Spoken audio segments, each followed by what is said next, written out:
That's what leads to the right balance. What does that device look like in 5 years? What would be your principal device? Is there one, or? Is it a, I think you use, I could be wrong, I think you carry a tablet. Right. Right. Which has not necessarily stormed the world yet. Yeah, this is like Windows 1992, I think. That is, I'm unrepentant on my belief. Okay. But to go back to Kara's point, what would you each imagine that you would carry as your principal, let's say, thing to do? I mean, the Jeff web Hawkins showed a very lightweight email device and all that kind of stuff. Yeah, I don't know if you guys saw, but Jeff Hawkins showed a Linux-based, a very small. I think he called it a companion to a smartphone today. A phone companion. It sounded a little naughty, frankly. It doesn't matter. You weren't there, but what would you think you each would be? I assume you carry a tablet PC. I don't know what brand it is. Maybe you change them up. I don't know. You obviously carry a MacBook Pro, I would guess, or a MacBook. Yeah, well, and an iPhone. And an iPhone. You have one? I do. Right here? Yes. Well, he has when he took it out before.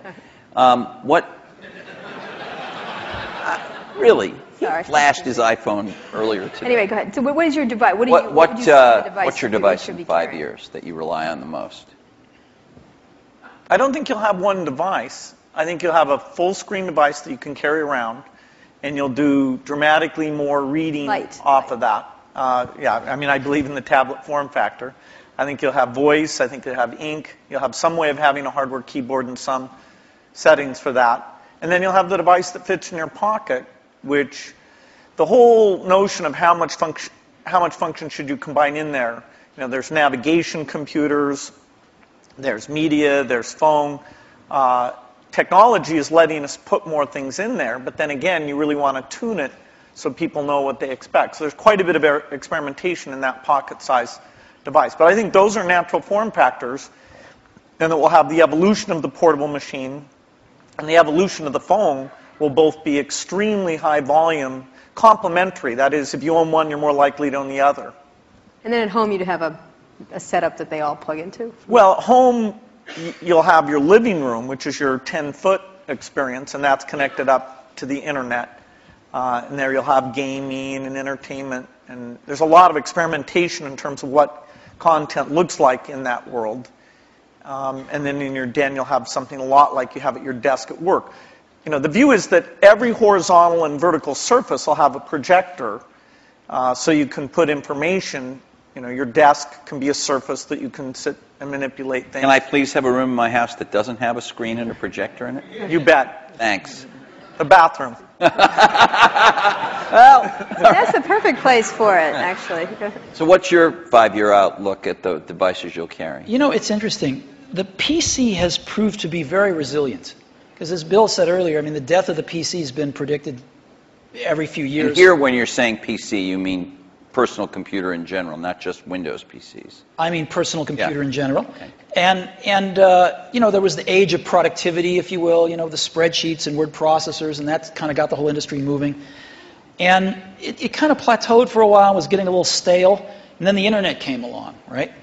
And everybody needed more powerful computers to get on the internet. Browsers came along, and it was this whole internet age that came along, access to the internet.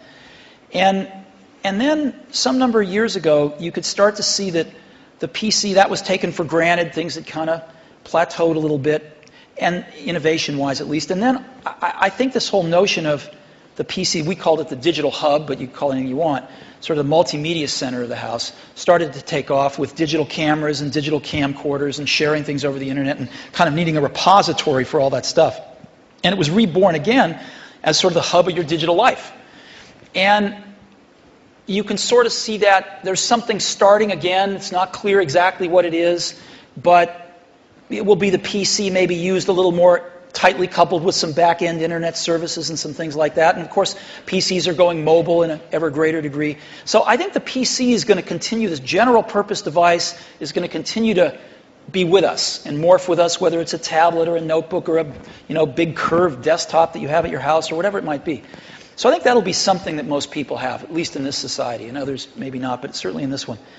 But then there's an explosion that's starting to happen in these, what you call post-PC devices, right? And you call the iPod one of them. There's a lot of things that are not... You can get into trouble for using that term. I want you to know that. What? I'm kidding. Post-PC devices. Why? People write letters to the editor. They complain about it. Anyway, go ahead. Okay. Well, anyway, I think there's just a category of devices that aren't as general purpose, they're really more focused on specific functions, whether they're phones or iPods or Zunes or what have you. And I think that category of devices is going to continue to be very innovative, and we're going to see lots of them. Give me an example of what that would be. Well, an iPod was a post-PC device. A phone is a post-PC